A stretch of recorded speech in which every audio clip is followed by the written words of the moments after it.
Dans cette vidéo, nous considérons le système solide-ressort, appelé encore pendule élastique, disposé horizontalement et composé d'un solide de masse M, fixé à l'extrémité d'un ressort aspire non jointive, de masse négligeable et de raideur K, dont l'autre extrémité est fixe. Notre système subit la force excitatrice d'un moteur, excitateur, et la force de frottement d'un amortisseur. Dans une vidéo précédente, nous avons étudié son mouvement pour trouver l'équation différentielle suivante.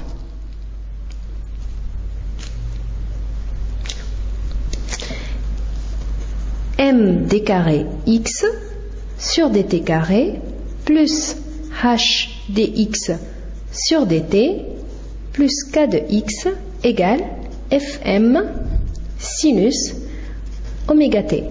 Voilà l'équation différentielle du mouvement de notre oscillateur, de notre système. Cette équation différentielle admet pour solution x de t qui est égal à xm sinus oméga t plus phi. Voilà la solution de notre équation différentielle. Donc là, on peut réécrire notre équation différentielle en remplaçant les dérivés de x et x par leur formule explicite, par leur écriture explicite. Donc, ce qui nous donne k moins m oméga carré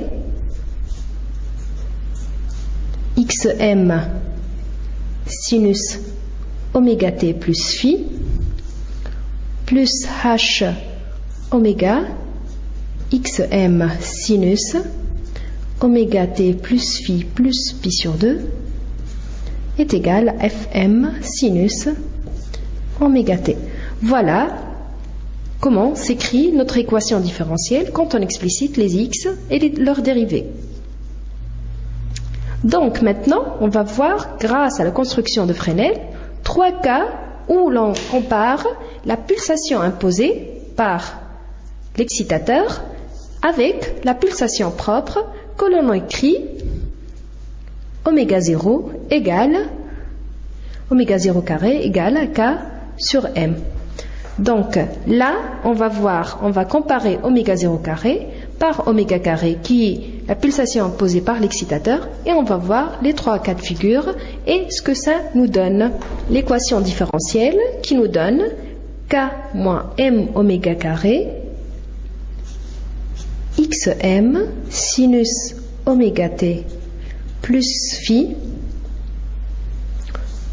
plus h oméga xm sinus oméga t plus phi sur 2 égale fm sinus oméga t. Nous représentons oméga 0 carré qui est égal à k sur m. Donc plutôt nous écrivons la formule qui nous donne la pulsation propre. Elle nous donne l'équation différentielle sous cette forme-là, oméga 0 carré, facteur de m. Donc là, nous avons mis en facteur m, k sur m nous donne oméga 0 carré, facteur de sinus oméga t plus phi plus h oméga xm sinus oméga t plus phi sur 2. Tout ça est égal à fm sinus oméga t. Maintenant, nous allons comparer les deux pulsations propres et imposées par l'excitateur et nous allons voir dans chaque cas quelle va être notre phase initiale et ce que ça nous permet de conclure à la fin. Donc le premier cas par lequel on commence, c'est celui où oméga 0 carré est supérieur à oméga carré.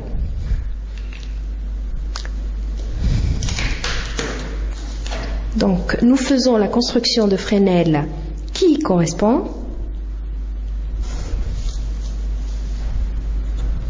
Donc, voilà KXM.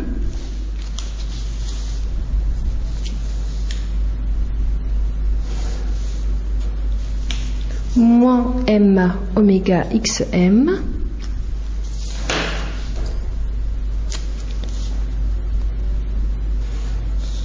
H oméga XM.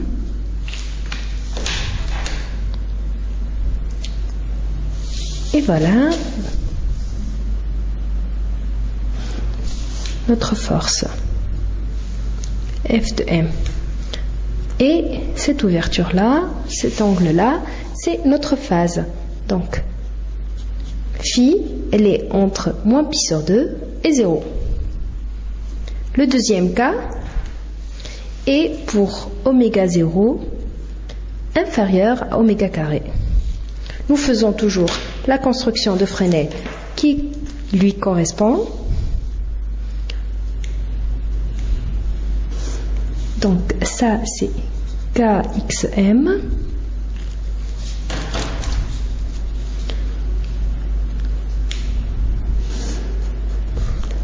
Ça c'est moins M oméga XM.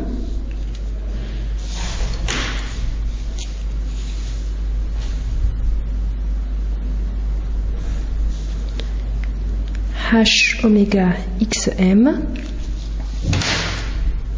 Voilà notre force Fm. Et voilà notre phi.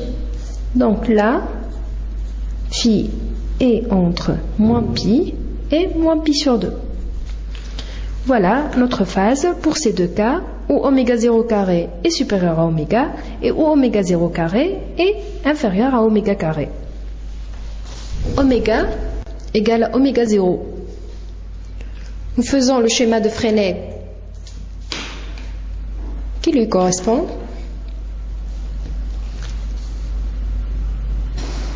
Donc, KXM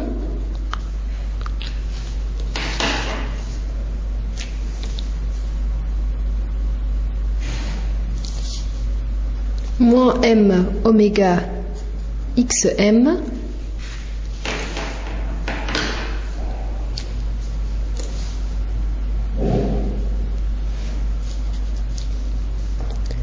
H oméga XM. Tout ça nous donne F de M et bien sûr phi. Donc dans ce cas, nous avons phi égale à moins pi sur 2. Nous remarquons que dans les trois cas, nous avons eu phi inférieur à 0. Donc quel que soit oméga, nous avons phi inférieur à 0. Donc, ce qui nous permet de dire que x de t va toujours être en retard de phase